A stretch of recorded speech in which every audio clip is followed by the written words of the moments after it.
Well, one man's nepotism is another man's, social community networks, right? It's I community. like that. That was my social community networking. But to be honest with you, I knew the girl. She was a good friend of mine, and she said, "I got you." Yeah, yeah. Um, how so? Why was your brother called down? Was he drastically behind his bill, or was it relatively Yes, short? he was. He has mental issue challenges, and he just let it go for 6 months. Like, I mean, how are you gonna forget for 6 months? But he just did, and it got to that point, and then he called me. When it got to that point, I'm like, "Why didn't you call me sooner?" But Right. yeah, he just ignored it until it got to that point where we're coming to, because they send you a letter. We're coming tomorrow from 8 to 12 to cut it off. Mm-hmm. Yeah. So he called me in a panic. Right. Yeah, we went down there right away, took care of it. What was that the only time? I grew up as a kid Mm-hmm. because of my dad's lifestyle, being without water from time to time. But my dad is from Mississippi. He was a farmer. He grew up on a farm. He knew how to survive. They had a well where you had to pump. That was how they got water. They used the outhouse in the back to pee and doo doo. They had an outhouse. They didn't have indoor plumbing. They had a huge garden. They didn't need supermarkets or so dad knew how to live, Mm-hmm. and so there were times growing up where we would have to have a bathtub full of water. Mm-hmm. Mama would say, that bathtub is full of water so we can flush the toilets Mm-hmm. and we can wash up because your dad didn't pay the bill, Mm-hmm. you know. Mm-hmm. So because of his lifestyle, there were times we were without water. There were times we were without electricity. We'd have candles, and mom would say, "Oh, isn't this romantic?" Try to make it for kids. We don't understand. You gotta make do of the best out of a bad situation. Yeah, Yeah. yeah. So I have fond memories of it. Yeah. But there were times we didn't have that electricity, water, and when I was growing up, you needed coal. Right. I know that's going back, but the coal truck would pull up and you had a chute and he'd load your coal up. That was your heat. Right. There was times we had to burn kerosene because we didn't have the coal money, and it stinks. Kerosene is not a clean burning fuel. So I kind of grew up um, looking at utilities as not so much a necessity like today. Um, you need electricity and all that today. Some people have machines that they need to keep running and refrigerators, But back when I was growing up, you really didn't. We had an ice box Mm-hmm. when I was a small kid, and the iceman came and big block of ice with the tongs, and that kept your milk and that cold. And we had it was a simpler time, but we lived well. I Mm-hmm. mean, it wasn't like we were poverty stricken and starving. We ate well. We went to the Eastern Market every Saturday. We bought sugar by the sack, big burlap sack, flour by the sack, vegetables, everything huge. And we had a pantry in the basement. Mama would can the goods. So we could live for a year just off the canned goods in the basement. We Right. bought the corn by the big bushels. And so we never really, we had a freezer that opened from the top and it was full. Right. We had meat frozen from, you know, we could exist. So the utilities, gas, lights, water, those things were not at the top of the list like today. Right. Because they knew how to survive without it. They grew up without it during the Depression. Right. So, has your brother encountered other problems since that time that you helped him um, by taking him to the waterboard building? Have there been any other problems related to either water bills or other aspects of Well, no, because I know his condition. Mm, So what I did is I set him up with a worker. mm, He has a worker that's paid by the state of Michigan. mm-hmm. They make sure, A social worker? yes, Mm-hmm. they know he has some mental challenges. Mm-hmm. You know, he needs a little extra. They would come by, check on him. You know, is everything okay? You got enough food? There was times he didn't have any food in the place. He Right. didn't even think to get food because he knew he could call his family and we come down there. Mm-hmm. So I made it where he's more self-sufficient. Mm-hmm. They take him to get his check cash. Mm-hmm. They help him budget his money. Mm-hmm. They teach him, you know, give a man a fish or give a man teaching on how to fish. Right. That's more long term. So he's doing well now. He actually got girlfriends now. He's doing better than me. Good for him. Well, yeah, they see he's got things. You know, women see you got things and it's control. They like you now. So, when you first heard about the water shutoffs happening, what did you hear about them happening at all before your brother called you, or was that the first time that you became No, aware that these were mass water shutoffs happening in 2000? no. Detroit and Flint have been in the news, world news, all over the world since then. It was known about the shutoffs. I knew about them. I just shook my head because I'm saying it's senseless because they don't have to be shut off. Mm. There are programs, there are things that will help you to keep it from getting shut off. I would just shake my head and say, why? Why is, and the only thing I could come up with is that people just didn't know.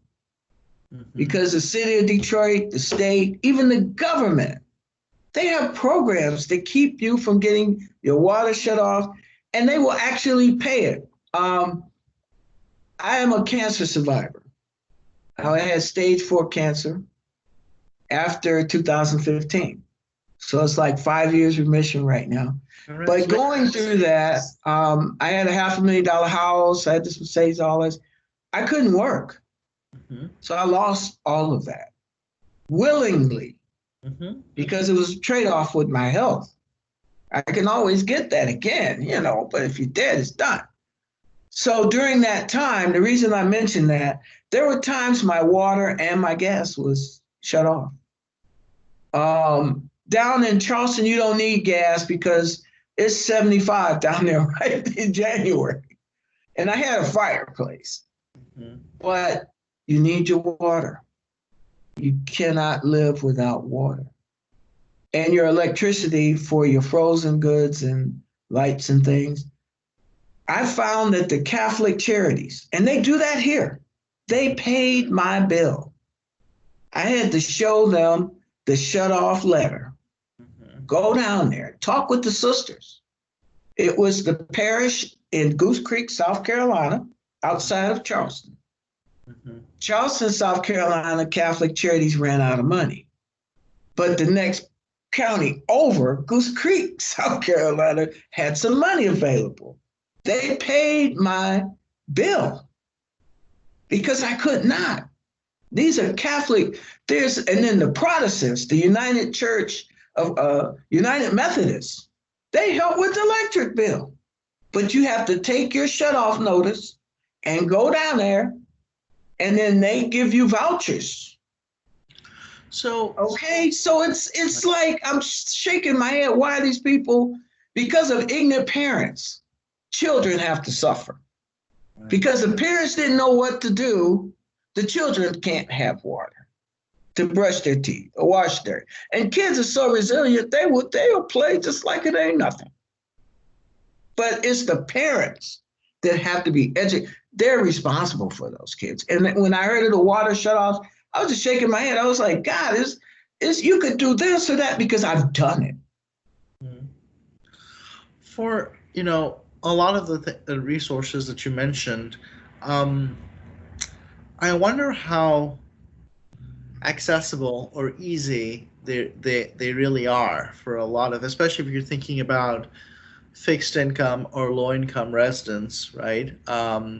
People who are working, single moms, for instance, who are working full time, don't have daycare, or an older senior citizen, again, who's on a really small, short income, short budget. Um, what is it like for them to be able to navigate this system, that in hindsight, I'm glad that things worked out for your brother, because you were there and he was there, and both of you teamed up and you had these connections, that worked out. Um, and I'm wondering, in contrast, is it harder for people who don't have those, um, connections, or don't have maybe the resources to travel downtown, or maybe they can't for health reasons? Um, is that something you've thought about, or considered, or? Yes, those people are, to be blunt, are screwed. Um, Life is not easy. When I turned into a man, I was about 13. It's kind of like a bar mitzvah. Black men used to do this with their sons, especially the oldest. Mm. You're now becoming a man. This is what you need to know. It's kind of a black bar mitzvah. He sat me down and he told me, well, son, number one, you're black. You keep that in mind, you'll be fine. Being black means you got to run faster, jump higher to be equal. Hmm.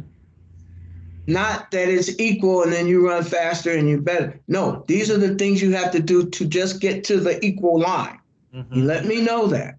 Hmm. Number two, he said, life's not fair.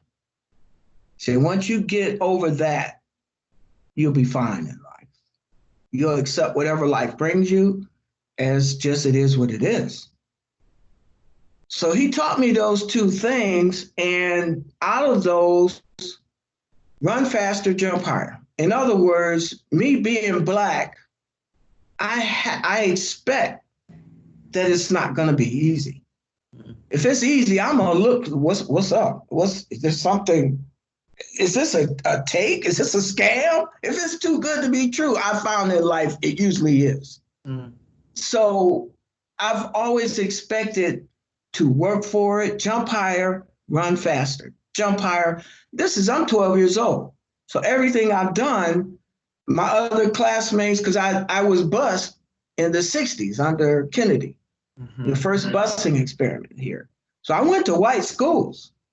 So Hmm. when he told me I was black, I needed to hear that because at 13, I didn't know I was black. I just thought I was just a 13-year-old. I'm being with white kids and Arab. I went to this white school in Dearborn, so it's Arab kids there too. I read and write Arabic. So,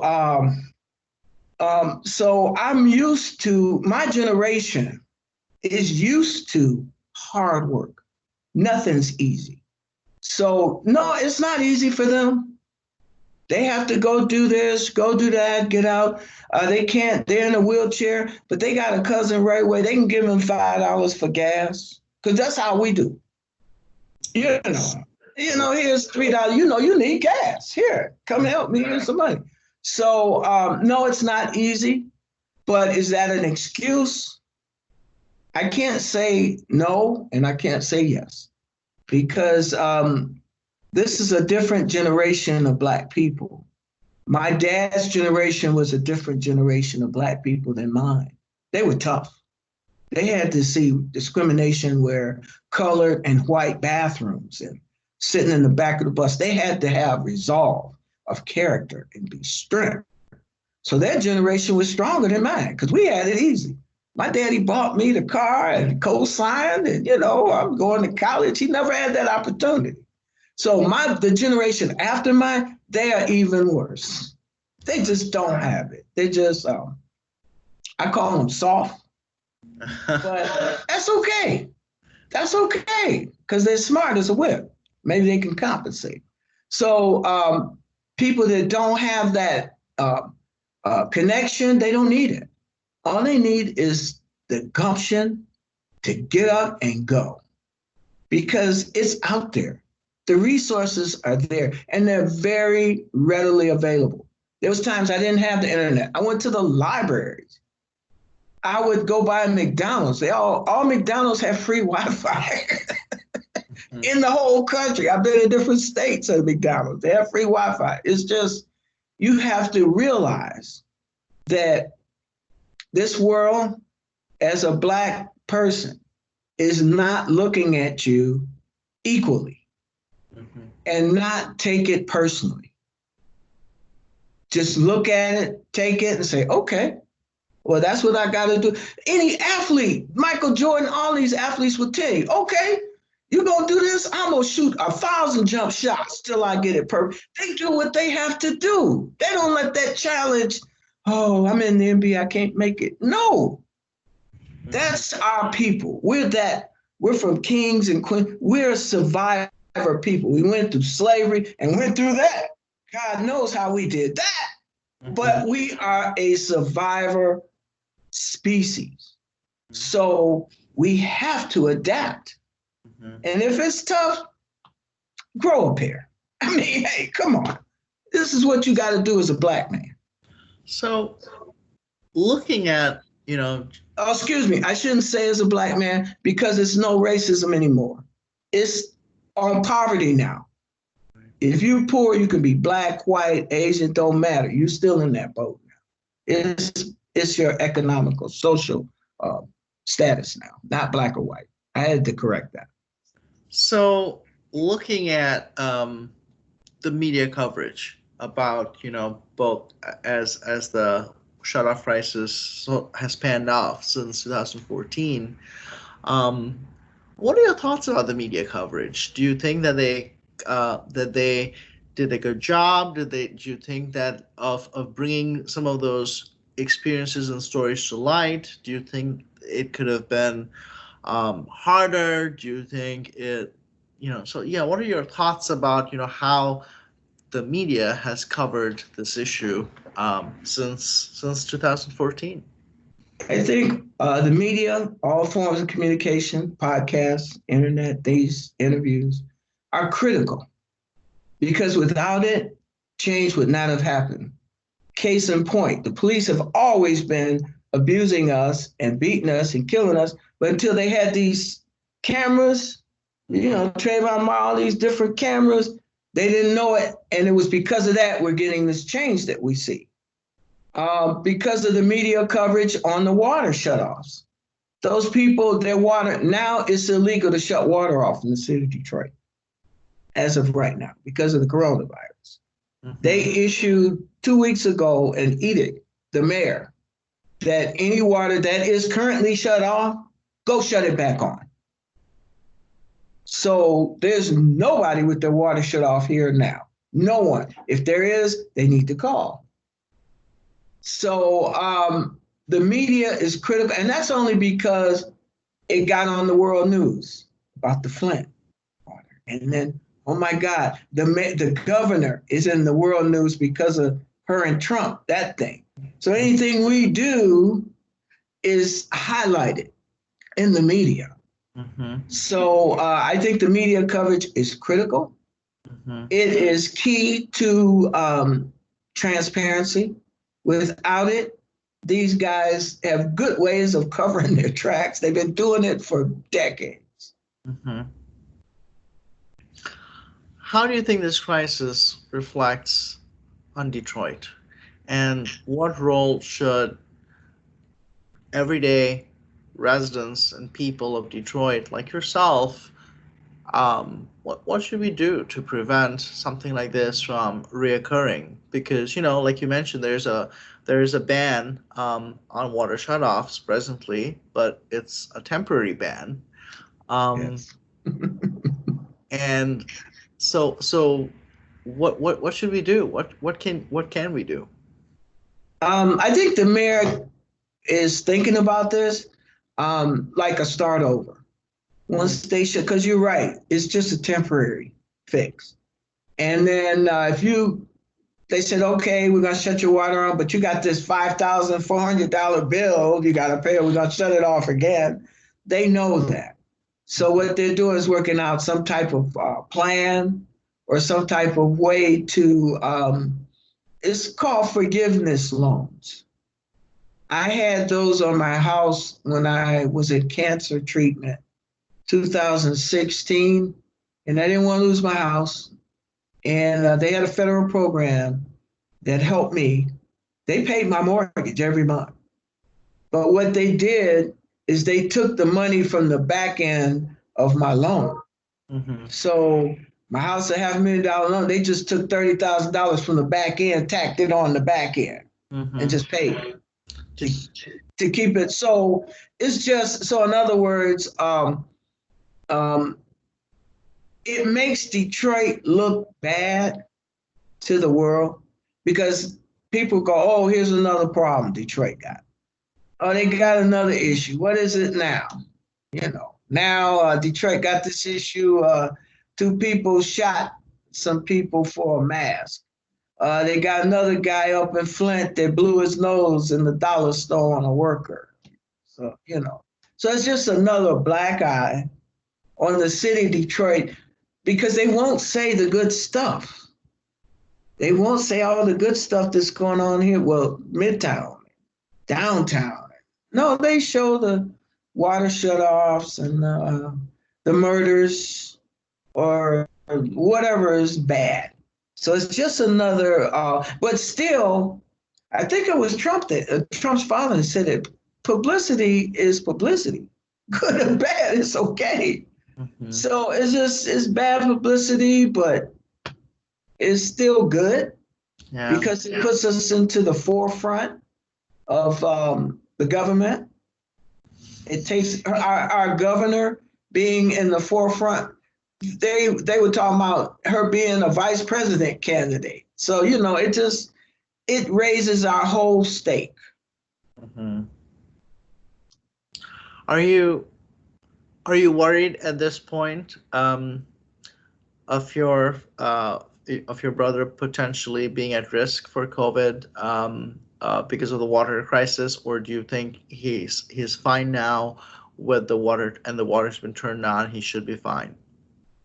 I don't know. He's a hermit because of his mental challenges. He's been social distancing since 2002.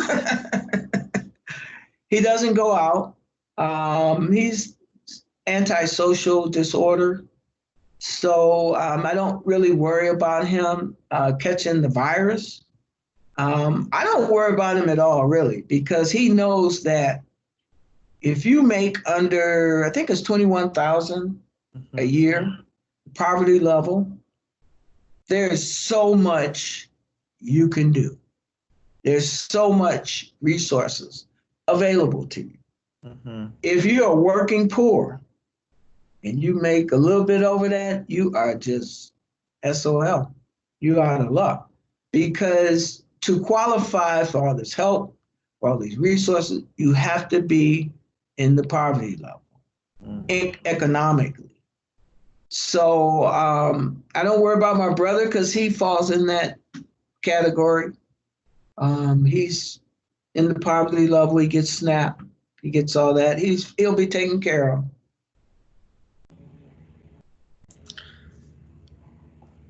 So to close out this interview, and thank you so much for spending this time with me. It's my pleasure.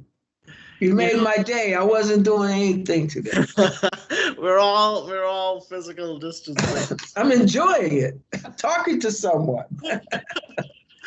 Uh, you know, you talked a little bit about how, of course, because our water systems, our water sources have become contaminated and polluted over the years and the decades. Treatment costs money, distribution costs money. And so the technology and the maintenance and all of this stuff has meant that water bills have climbed. Um, what are your thoughts? And this is entirely your subjective opinion.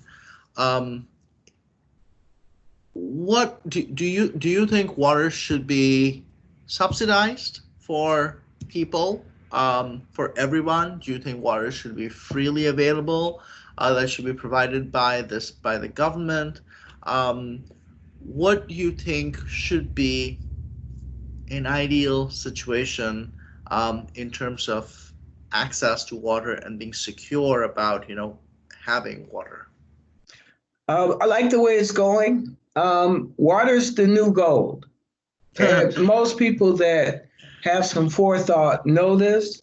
You can't live without it. You can live without food here and there, but not without water. And we're like a very unique area because of the Great Lakes, and we're sitting on this huge reservoir of fresh water. There's so many bottled water companies that get their water from the Muskegon, up in Muskegon, Michigan, the rapids, because rapids are natural filtration system. Each time they go over the rocks, they clean each time. So they actually have bottle companies that pay the city of Muskegon to dip their bottles and sell it. That's how good our stuff is. All up in Western Michigan, Holly, Muskegon, Joseph, Michigan, bottle companies know the value of our fresh water. So I think that in the future, it can't be subsidized. It's too valuable.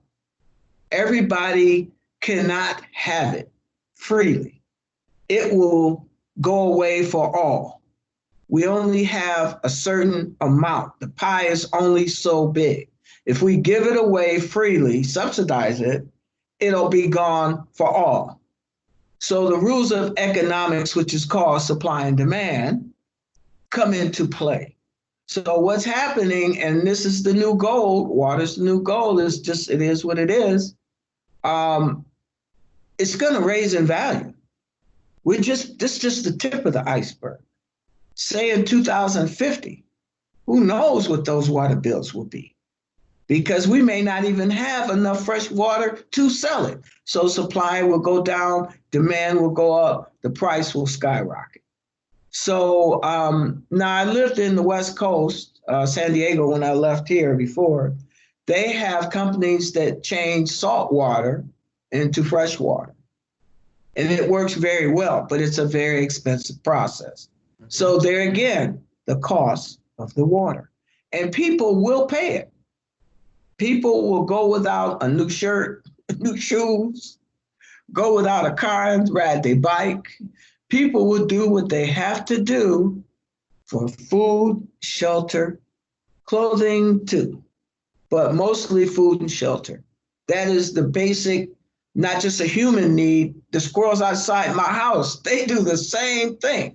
They look for food, and then they try to find this place and put that food for their little kids to grow up. It's food and shelter. This is what it's going to boil down to this soon, because of unless we find another planet. And we found water on Mars, so we know we can go there. There is water on Mars, so that's a possibility.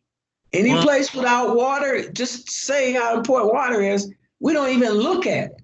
Right. Well, unfortunately, that doesn't make me feel any better though, because Why not? Well, because I'm thinking of all the analogies you mentioned. Water is the new gold, and I agree in terms of valuation. You'll be fine. You professor, you make good money. I'll be fine, but think about, again, I'm thinking of, that's probably going to... The other man, you're thinking of the lesser, trust me, I'm from the lesser man. We will make a way. Necessity is the mother of invention. when this virus hit, and they was like, you need masks and gloves and sanitizer, CVS and all, they didn't have that. I went on the black market. I had to pay $10 for the sanitizer. The gloves was $7. Trust me.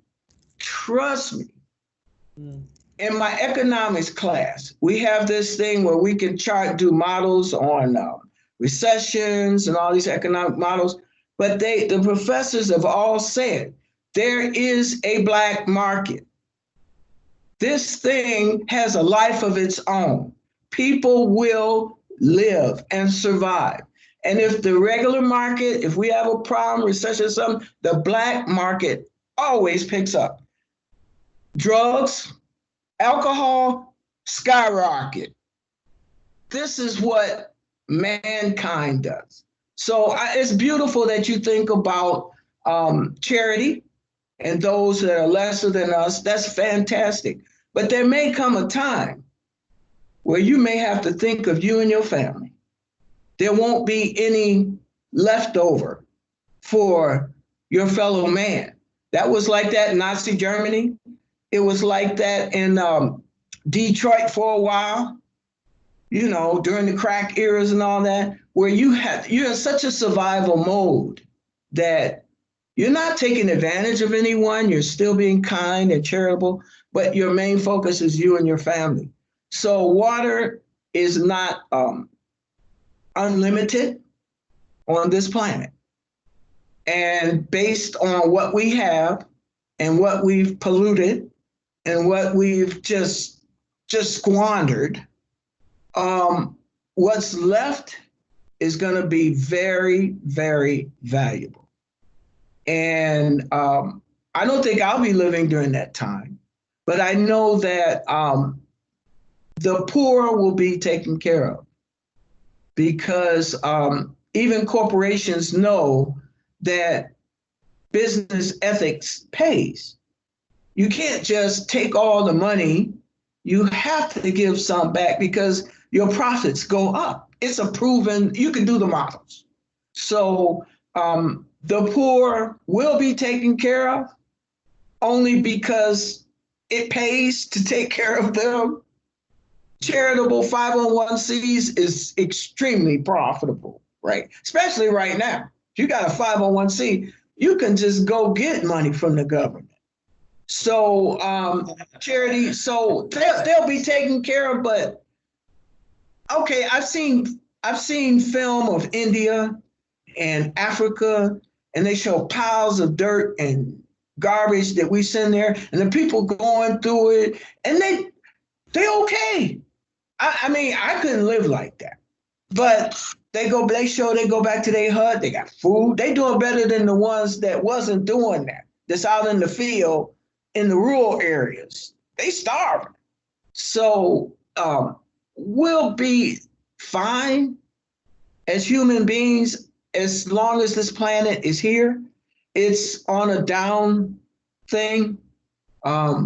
It's only a matter of time before it runs out of the resources that we've squandered. We know this.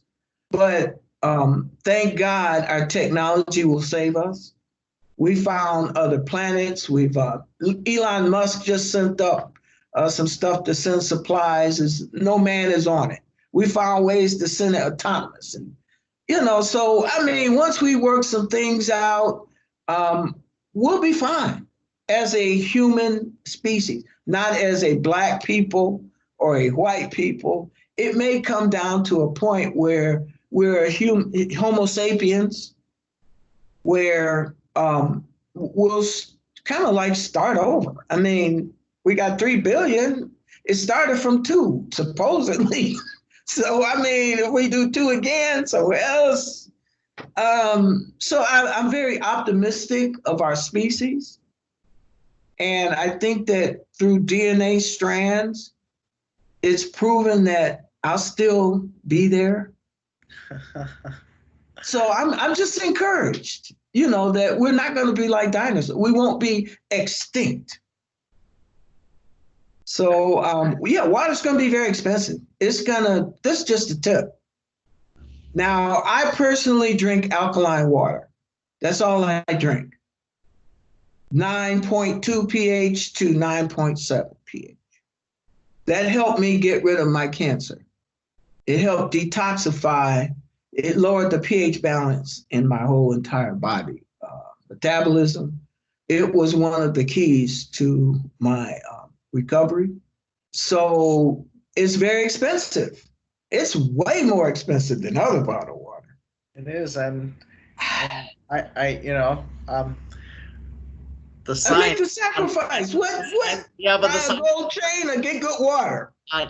the science in alkaline water is not conclusive either, though. In fact, I actually have. I mean, it is for me. I'm just saying personal experience, not from a random sample. Because in my statistics course, which I didn't do too good, you pick random samples and then you do the math. And I'm talking about a sample of one. Yeah, I just want to be clear about that because a medical professional would not say that. No, absolutely not. No. So I'm going to shut this recording down. We'll actually just probably close earlier. Okay.